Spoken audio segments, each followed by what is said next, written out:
이재명 민주당 당대표의 부친, 선친 그 묘소를 이제 파헤치고 거기에 이제 후손들을 완전히 멸문지화하는 그런 목적을 가진 그런 해괴망측한 그런 아주 이상한 사수를 쓰는 일이 벌어졌습니다. 그로 인해서 우리가 참 분노를 참기 어려운데요. 근데 항상 모든 일은 전화위복입니다. 갑자기 전화위복하니까 더 열받죠. 항상 화가 나는 일이 있을 때 그거를 전화위복이라고 부르고 하면은 화가 더 납니다. 뭔 헛소리냐 그럴 수 있는데요. 가만히 잘 들어보세요. 왜 이 사람들이, 왜 친일 매국노들이 이재명의 부친의, 선친의 묘를 그렇게 파헤쳤을까? 왜 그런 주술을 썼을까? 오늘 이제 오마이TV에서 안진걸 소장도 비슷한 의견을 얘기를 했고, 또 다른 많은 유튜버들이 이제 저처럼 똑같이 똑같진 않지만 비슷하게 말을 해주는 것 같아요. 그게 뭐냐면 중요한 거 팩트 하나가 있죠. 하다가 아무리 털어도, 아무리 압수수색을 하고 털어도 나온 게 없으니까 이제 현실 부정하기 시작하는 거죠. 대통령 선거 출마할 때 손에 왕자 그리고 나오고 법사가 등장하고 지금 뭐 천공 스승이와 활개를 치는 무당공화국답다 싶습니다. 근데 이게 참 일본스러워요. 일본이 이런 거 참 발달했거든요. 제가 일본은 친척들이 많이 살기 때문에 자주 가서 압니다. 일본에는요 모든 집안에 그 신주를 모셔요. 신주, 돌아가신 조상님부터 시작해가지고 신주를 모셔요. 참 일본스럽다, 친일 매국노답다라는 생각 들고요. 그럼 왜 전화위복이냐? 제가 전에 지지난주에 촛불행동 집회에서 연설을 할 때 아마 3분 딱 찍은 사람은 저밖에 없을 거예요. 아마 뭐라고 그랬냐면, 단지 조국이라는 이름을 가졌다는 이유만으로 조국 일가족을 사법 테러를 가했고, 그리고 100여 년 전에 청년 독립운동가 이재명이 일제의에 죽임을 당하기 전에 남겼던 말, 나는 지금 일제에 의해서 죽임을 당하지만 훗날 수십만 명의 이재명으로 환생을 해서 일제를 죽일 것이다, 이제 그런 유언을 남겼죠. 근데 이제 이름도 똑같고 얼굴도 똑같고 생각하는 것도 똑같고 뭐든지 다 똑같은 거예요. 출신은 되게 소년공이라는 어려운 시를 보냈지만 지금 보시면 옛날에 일제에 의해서 죽임을 당한 이재명, 독립운동가 이재명이 원래 귀족 집안 출신이에요. 근데 지금 이재명 보면은 어떻습니까, 여러분? 자수성가해서 나름대로 뭐 약간 중산층 비슷하게 살고 있잖아요. 그 일본 입장에서 봤을 때는, 일본 그 극우 잡종들 입장에서는 불안한 거야. 저게 바로 환생한 이재명인가 보다. 그렇게 믿고는 검찰 독재 정권을 앞세워서 죽이려고 했지만 아무리 찾아도 털어도 먼지 하나 안 나오는 거예요. 그러니 이제 얼마나 답답하겠습니까. 그래서 이제 주술을 쓰는 거죠. 근데 한 가지 제가 이제 기분 좋은 말씀 드리면은, 그들이 어떠한 사수를 쓰건 주술을 쓰건 그것은 통하지 않을 것이다. 왜 그러느냐? 우리 민주진영 내에는 상당히 유능한 그런 무속인들과 주술사들이 많아요. 이분들이 있기에 아무리 이재명을 죽이려고 사수를 써도 그 주술은 먹히지 않을 것이다. 그런 말씀을 드리겠습니다. 얼마나 든든하죠? 왜 그러느냐? 여러분들, 이 호국 불교라는 게 있잖아요. 불교는 원래 살생을 하지 않습니다. 그런데 나라가 위기에 처하고 중생이 도탄에 빠져서 죽음에 이르기 직전, 그때는 승려들도 무기를 들고 나라를 지키기 위해서 싸웁니다. 그때만큼은 살생을 범합니다. 무속인들도 마찬가지예요. 수많은 주술사도 마찬가지죠. 아니, 나라와 민족이 사라지면 그들이 무슨 활동할 수 있겠습니까? 이거는 모두가 사느냐 죽느냐의 문제거든요. 무속인들이나 주술사들 중에는 이재명을 지지하는 사람이 많습니다, 여러분.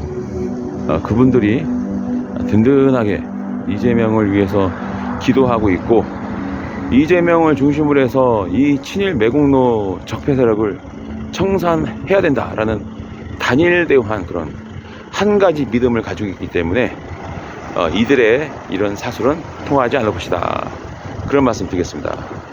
어떻게 확인했냐면 그 유튜브 영상이 추천이 뜨더라고요. 보니까 무당인데 핸드폰 번호도 공개되어 있고, 무당인데 막 윤석열, 김건희 곧 물러갈 거다, 그런 점괘도 보고, 그리고 이재명이 상당한 그 애국자다, 그런 점사도 보고 네, 그러니까 그런 영상이 굉장히 많더라고요. 결국은 그게 지지하는 마음이 있기 때문에 그런 영상이 올라오지 않을까 싶습니다. 뭐 이게 좀 뭐랄까, 좀 신비주의적인 그런 무속인들의 방송이기 때문에 어떻게 생각할지는 모르겠지만 중요한 거는 뭐 지지자가 많으면 좋은 거죠. 그리고 정확하게 평가를 해주면 그런 분들이 많으면 좋은 거죠. 뭐 나쁠 게 전혀 없죠. 그래서 저는 약간 좀 든든함을 느끼고 있습니다. 그런 분들이 매우 많다. 네, 참 좋은 현상이다. 그런 생각을 해요. 자, 그건 그렇고,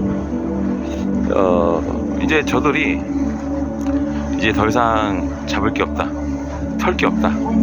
그래서 어쩌면은 이 수사나 뭐 기소 자체가 불가능할 수도 있겠구나라는 생각이 들기도 합니다. 그리고 이제 적의 가장 강력한 적은 우리의 친구죠. 그 적을 옹호하거나 적과 똑같은 말을 한 놈들은 적이에요. 정의당이 계속 그 정체성과는 전혀 맞지 않는 그런 얘기를 하고 있습니다. 근데 신기한 거는 이 친일 매국노 정당의 주장과 정의당 지도부의 주장과 어쩜 이렇게 일치하는지, 그리고 민주당 내부의 수박들 얘기도 주장이 똑같다. 마치 하나의 팀인가봐요, 팀. 평소에 그렇게 협치 하더니 협치 내세워서 한다는 짓이 같은 당 당대표를 죽이려고 하는, 그리고 역사관 뚜렷하고 정치 잘하고 공약 이행률 높고, 뭐가 문제야 도대체? 뭐 권위적인 그런 막 관료 정치인도 아니고, 누구보다도 가장 소통을 열심히 하고 그 소통을 통해서 지금의 이런 성장한 이재명 아닙니까?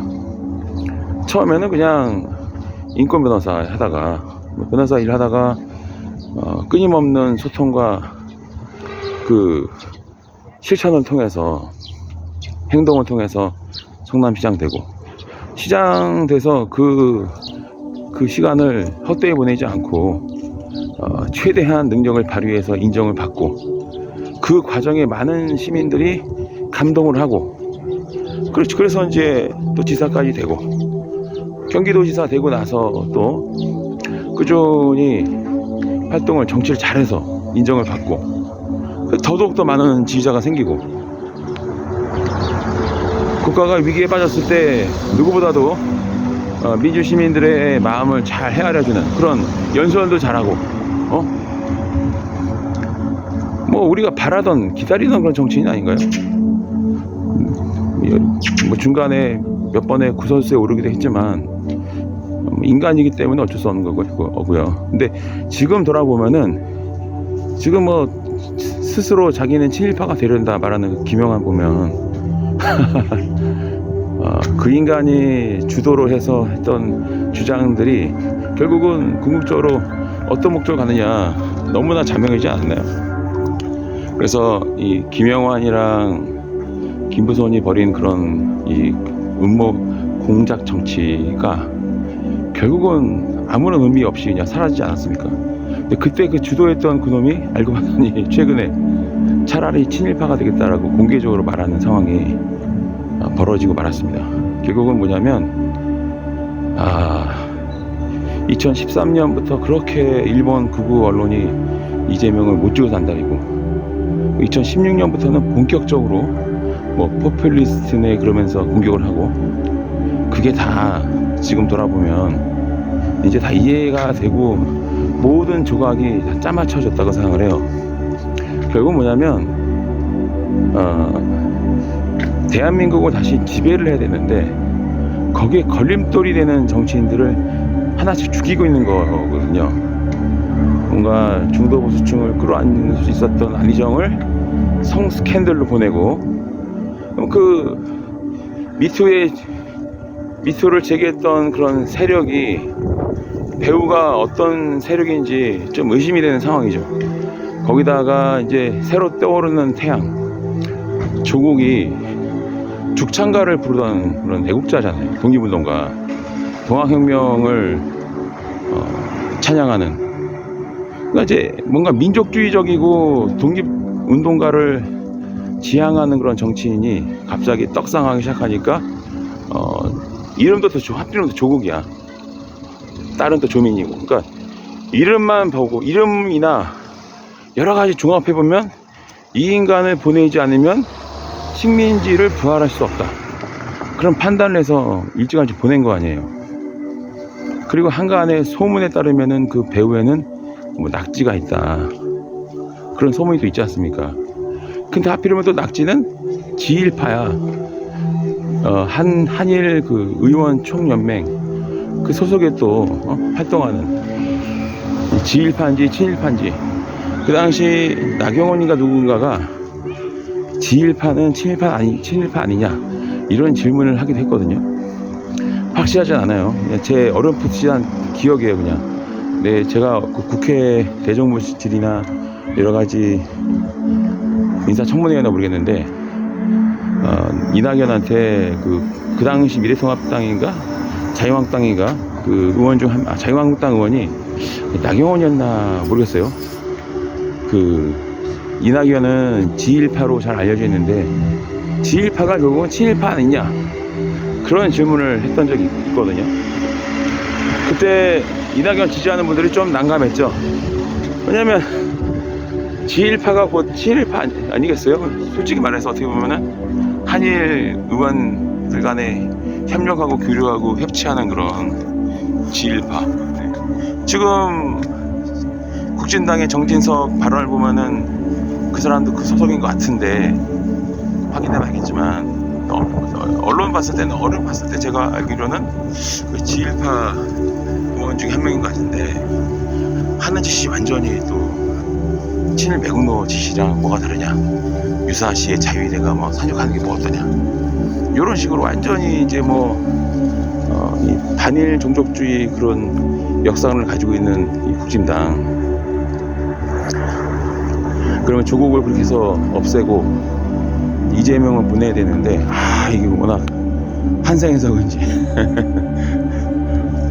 찔기게 이제 버티니까 결국은 한다는 듯이 요소를 파헤치고 그냥 거기 사수를 거는 그런 미신적인 일을 벌이고 말았네요. 하지만 그런 거는 통하지 않을 겁니다. 왜냐면 우리가 지지하니까. 그런 일은 벌어지지 않아요. 아무리 지랄 연병을 해도 저주를 할 수 없어요. 큰 흐름은 바꿀 수가 없습니다. 대세는 바꿀 수가 없어요. 이미 윤석열 정권은 친일 매국노 정권이라는 게 여실히 증명이 되었고 스스로 우리는 친일 매국노 집단이다 라고 인증을 한 격이란 말이에요. 오늘 이제 민주당 최고위원 회의 또 이제 이 강제 동원 피해자 문제 관련해서 위원회가 발족을 했죠. 오늘 민주당에서 거기서 그런 얘기가 드디어 나왔죠. 드디어 김상희 의원도 저랑 똑같은 얘기를 하죠. 독도가 일본 땅이라고 선언할지 모른다. 자위대가 상륙할지도 모른다. 그런 불안감이 든다. 어제 저녁에 이제 그런 얘기를 했었는데 오늘 아침에 또 그런 얘기가 나오네요. 저만의 불안감은 아닌 거예요. 그러니까 맞으면. 그러니까 제가 나름 그래도 정치를 하겠다고 마음 먹은 사람인데, 공헌한 사람인데 헛소리를 하겠습니까? 그러니까 이제 제가 바라보는 이 한국 정치, 한국 상황의 흐름과 이 불안감이 지금 현재 국회의원도 똑같이 하고 생각하고 있다라는 거. 제가 괜히 제2의 민주화운동, 제2의 독립운동 말씀드린 게 아니에요. 괜히 제가 그런 얘기 하는 게 아니죠. 자, 일단 상품 몇 개를 좀 이제 발송을 하고 또 이제 좀 약간 산책을 하면서 비록 목소리가 쉬어서 찢어지는 목소리지만 참 또 말을 안 할 수가 없네요. 자, 어쨌거나 우리 힘을 합쳐서 수요일날 소녀상 지키는 수요 집회도 나가고, 시간 되면 그 토요일날도 전국 집중 집회입니다. 이번 주는 엄청나게 모일 거예요. 모여서 다시 한번 또 제2의 민주화운동, 제2의 독립운동을 전개해 나가도록 합시다.